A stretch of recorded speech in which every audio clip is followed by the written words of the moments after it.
कंसः अद कंसोद नारदगिरा व्रजवासिनं त्वाम् आकर्ण्य व्रजवासिनं त्वामाकर्ण्य दीर्णहृदय सह तु गान्धिनेयं कंसोदनारदगिरा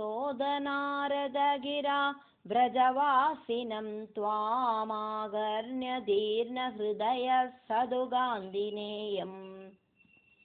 आहूय कार्मुग मगच्छलदः भवन्दम् आनेतुम् एनम् अहिनादशायिन् आहूय कार्मुगमगच्छलदो भवन्दम् आनेतुमेनमहिनोदहिनादशायिन् कंसोदनारदगिरा व्रजवासिनं त्वाम् आकर्ण्य दीर्णहृदय सदु गान्धिनेयम् आहूय कार्मुगमगच्छलदो भवन्दम् आनेतुमेनमहिनोदहिनादशायिन् अक्रूरः एषः भवद् अङ्घ्रि परः चिराय त्वद् दर्शन अक्षममनाः क्षितिपालभीत्या अक्रूर एष भवदङ्घ्रिपरश्चिराय त्वद्दर्शनाक्षममना क्षितिपालभीत्या तस्य आज्ञया एव पुनः ईक्षितुम् उद्यतः त्वाम् आनन्दभारम् अधिभूरितरं बभार तस्याज्ञयैव पुनरीक्षितुमुद्यतस्त्वाम् आनन्दभारमधिभूरितरं बभार अक्रूर एष भवदङ्घ्रिपरश्चिराय त्वद्दर्शनाक्षममना क्षितिपालभीत्या तस्याज्ञयैव पुनरीक्षितुमुद्यतस्त्वाम् आनन्दभारमधिभूरितरं बभार सः अयं सोऽयं हृदेन सुहृदी भवदो निवासं गच्छन् मनोरथगणान् त्वयि धार्यमाणान् आस्वादयन्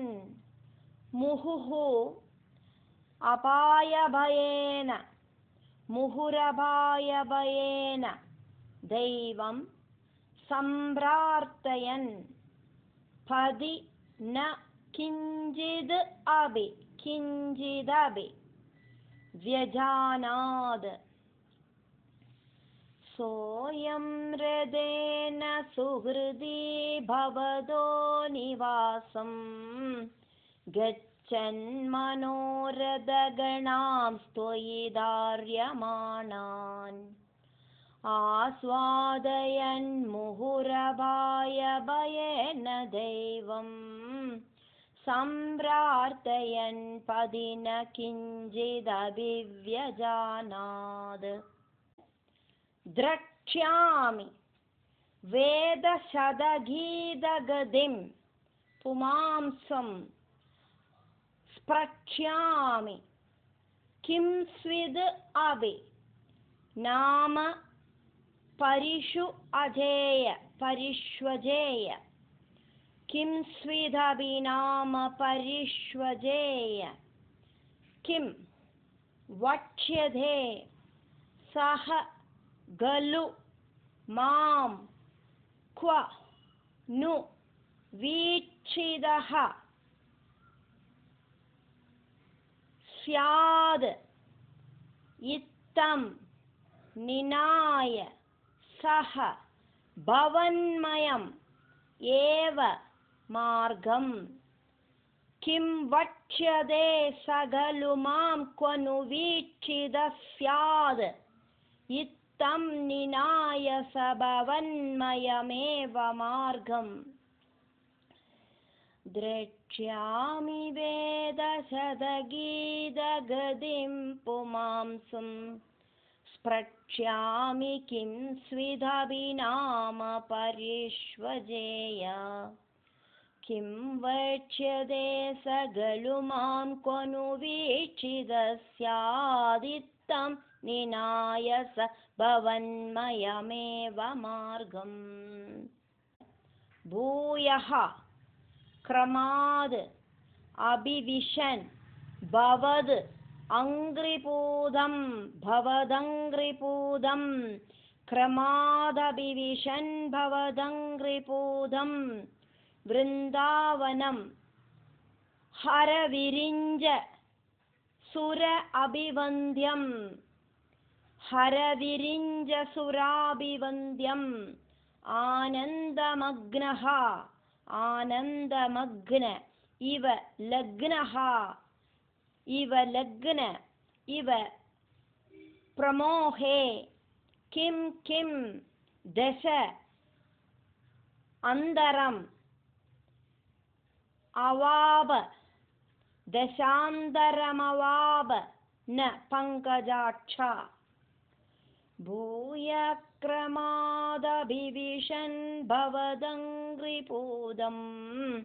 वृन्दावनं हरविरिञ्जसुराभिवन्द्यम्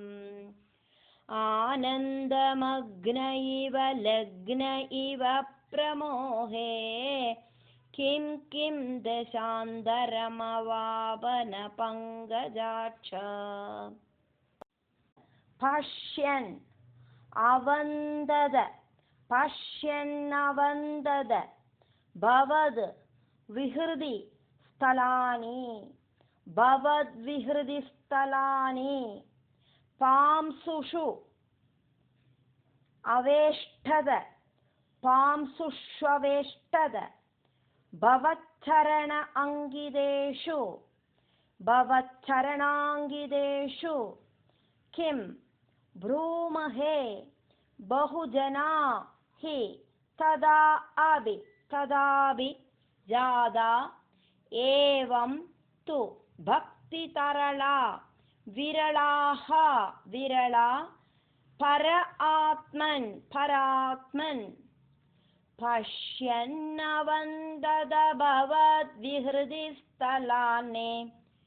पांसुष्वेष्टद भवच्चरणाङ्गितेषु किं ब्रूमहे बहुजना हि तदाभिजाता एवं तु भक्तितरला विरला परात्मन् सायं सह गोपभवनानि भवच्चरित्र गीता अमृत प्रसृत कर्णरसायनानि सायं स गोपभवनानि भवच्चरित्र गीतामृत प्रसृत कर्णरसायनानि पश्यन् प्रमोद सरिदा इव किल किलोह्यमानो गच्छन् भवद् भवनसन्निधिम् अन्वयासीद् भवद्भवनसन्निधिमन्वयासीद् सायं स गोपभवनानि भवच्चरित्र गीतामृत प्रसृत कर्णरसायनानि पश्यन् प्रमोद सरिदेव किलोह्यमानो गच्छन् भवद्भवनसन्निधिमन्वयासीद्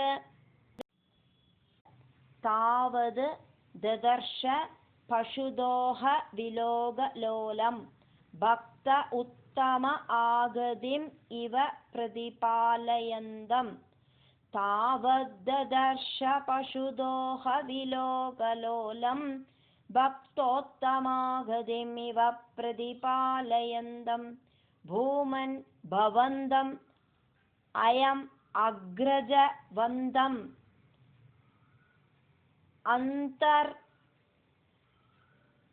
ब्रह्मानुभूतिरससिन्धुम् इव उद्वमन्तम्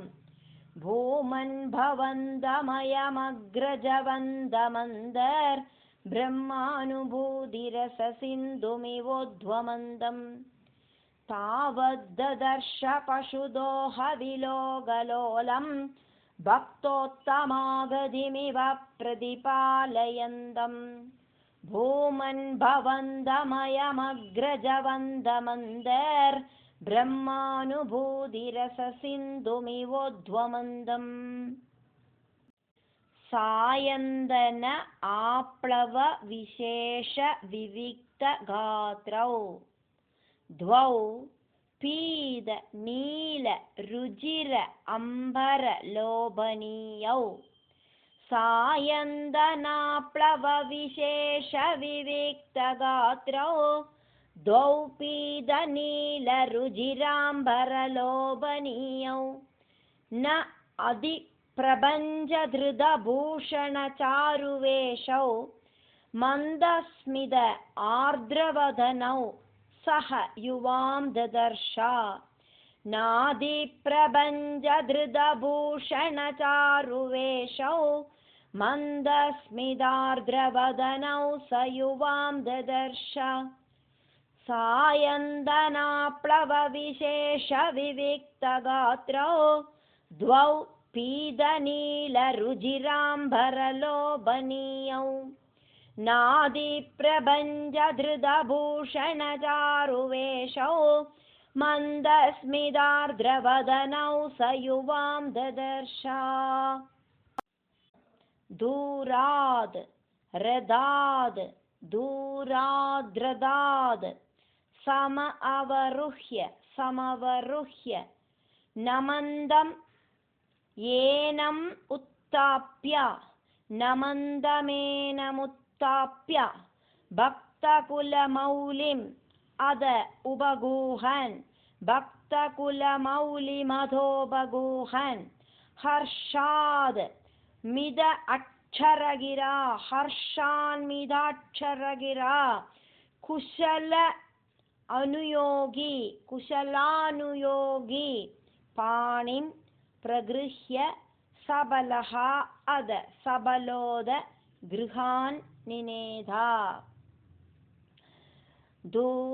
दूराद्रदाद्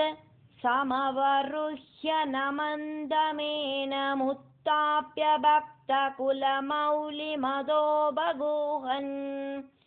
हर्षान्मिदाक्षरगिरा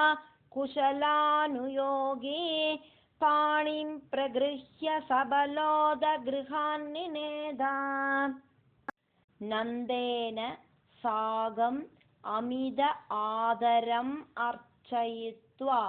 सागममिदादरमर्चयित्वा तं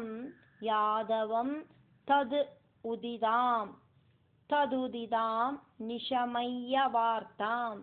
गोपेषु भूपति निदेशकदां निवेद्य नानाकदाभिः तेन निशामनैषी नन्देन सागममितादरमर्चयित्वा तं यादवं तदुदितां निशमय्य वार्तां गोपेषु भूपतिनिदेशकदां निवेद्य नानाकदाभिरिहतेन निशामनैषी चन्द्रागृहे किमुद चन्द्रभगागृहेणु राधागृहे नु भवने किमु मैत्रविन्दे धूर्तः विलम्बद इति प्रमदादिभिः उच्चैः आशङ्कितः प्रमदादिभिरुच्चैराशङ्गितो निशि मरुत्पुरनादपायाः चन्द्रागृहे किमुद चन्द्रभगागृहेणो राधागृहेणु भवने किमु मैत्रविन्दे